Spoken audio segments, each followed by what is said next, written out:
దట్టమైన ఓ కారుమేఘపు వరుణదేవా, ఈ వ్రతమును ఆచరించాలి అని అనుకుంటున్న మేము అందరము ముందుగా స్నానము చెయ్యాలి.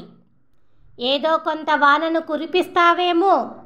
నువ్వు కురిపించే ఆ వానలో ఈ లోకములోని ప్రజలందరూ తడిసి ముద్ద ముద్ద అవ్వగలగాలి.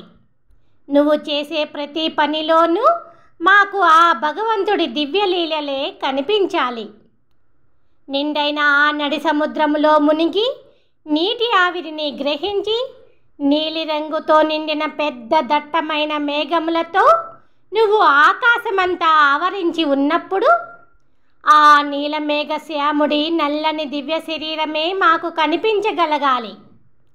సుందరమైన విశాల భుజములు కలిగిన పద్మనాభుడి కుడి చేతిలోని సూర్యకాంతులలో వెలిగే చక్రములాగా నువ్వు కూడా ఈ ప్రపంచమంతా వెలిగేటట్లు మెరవగలగాలి.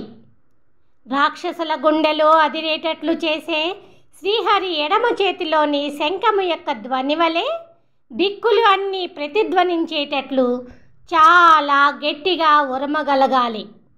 కోదండము నుండి వెలువడిన బాణవర్షము వలె ఆలస్యము చెయ్యకుండా నువ్వు కూడా ఈ లోకమంతా సుఖపడేటట్లు పెద్ద పెద్ద దారలతో వర్షించగలగాలి. ఆ వర్షపు దారలతో మేము మార్గలి స్నానము చేస్తూ సంతోషపడాలి. లోక కళ్యాణార్థమై చేసే ఈ వ్రతమునకు నువ్వు కూడా ఈ విధముగా సాయపడు. ఆశ్చర్యకరమైన పనులు చేస్తూ చిద్విలాసముగా చిరునవ్వులు చిందిస్తూ భగవత్ సంబంధము కలిగిన ఉత్తర మధురకు రాజై వెలుగుతున్న ఆ శ్రీకృష్ణుడిని, నిండు నీటితో ప్రవహించే పవిత్రమైన యమునా నదీ తీరమున విహరించే వాడిని, గోపకులమునందు ప్రకాశించే మంగళకరమైన మణిదీపము ఆ గోపకిషోరుడిని, తల్లి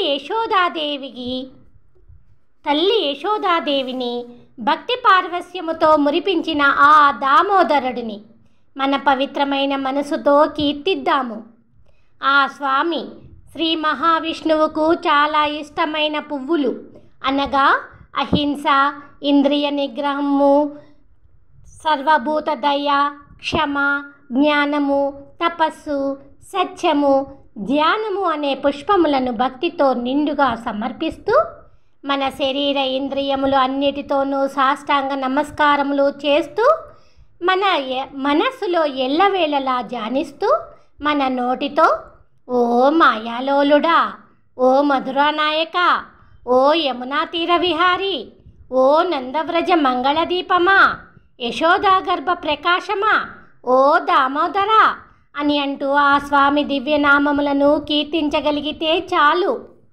మనము ముందు చేసిన పాపములతో పాటు తర్వాత రాబోయే పాపములు అన్నీ అగ్నిలో పడిన దూది వలె కాలిపోయి నాశనమైపోతాయి. అందుకే ఆ భగవన్నామ సంకీర్తనలతో మన పాపములు పోగొట్టుకోవడానికి ఈ వ్రతమును చేద్దాము రండి అని అప్పుడు గోపికలను ఇప్పుడు మనందరినీ పిలుస్తూ ఆండాళ్ తల్లి తన అభిప్రాయమును చెబుతున్నది.